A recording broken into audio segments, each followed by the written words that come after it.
Wow, healthy kaayo mga pare. Ayan, grabe oh. Right, so what's up mga pare? Di ako gayapon karon sa ako ang panimay no. O akong ipakita diri kaninyo ako ang healthy kay nako nga mga company siya murag ika-upat ika-tulog adlaw paron sa ko mga piso. Ayan. So napulo sila kabog piso mga pare. Healthy kay siya pure bayag. Sa panahon magud karon mga pare, kinahanglan kita mabuhig manok kay kini ako mga manok bisan og dili gamay ra ni sila. Pero makasalbar gini sila og pagpalit og bugas, ginagmay labi pa karon nga krisis sa panahon.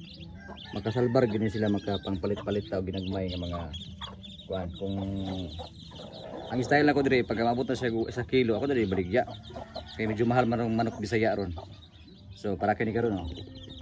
So nakoy napulo ka piso, nakoy nakoy kuan kamungaan karon, nakoy upat kamungaan, ang isa naglumlum, ang isa na piso ko dito. Ito, yan ang mga piso bandi, gamay ra pod. Og napo dito yung mga dagko na nga ako anang gipangkulong. So ang style nako mga pare, haron nga makasurvive gid ako ang mga piso no. Di pag kana ganing panahon karon nga uwan init. So pag piso nila, dili na ko largo dayon kana mga vitamins, maniguro dayon ko og painomon na dayon nako sila og antibacterial. Kini muna akong ginagamit. Pag pugad na ko, painumin akong tubig nga na ay antibacterial. So anay antibacterial, ampicillin ug tylosin aron nga makasurvive sila labi pa karong uwan init. Dali mo gud masakit ug nga paakan po sila amigas.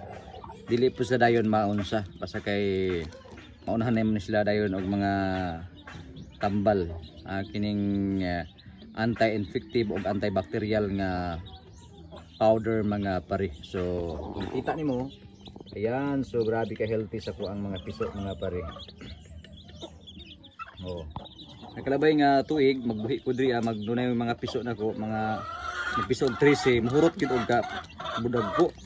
Pero karon nga uwan init, murag bihira ra kayo ang 13 ka piso may lang tawag nga buhian og maabot og kana ganing matali tag unom ka buok pito. So noon kalayan man gihapon nga dunam gyapon mabilin nya makaihaw pa tag mga bisita unya uban mabaligya pa nato kung wag gitay ipit jud kay ba pampalit og bugas kinaipitan gyud. Ayan, so napati so ibo makita diha oh. So ang timailhan ako nga healthy gid ako ang piso. Ato ang piso labi pa kining wa pay 1 week. May lahan nimo nga healthy kay sila mga pare. Dili sila mahukdong. Dili sila maghinuktok ba. Ora sila tuktok kon mutuktok gyud dayon sila. Oh, yan. Na po isa ka mga Andre oh. Kini mga anan ni sa piso nga unom ka buok. Dagko na pod, ako nang gilain. Ako nang gikulong aron nga ako matutukan. So kini lang pod akong gitutukan karon kay bagong piso yan napulo ka buok, sayang pod ba kung di matutukan. Right. Ayan, so salamat kayo mga pareha sa inyong pagtan-aw sa tuang video. Pag-subscribe sa Paringlar o lauman nato nga mo tirada na po tag mga video sunod mga adlaw. Thank you very much.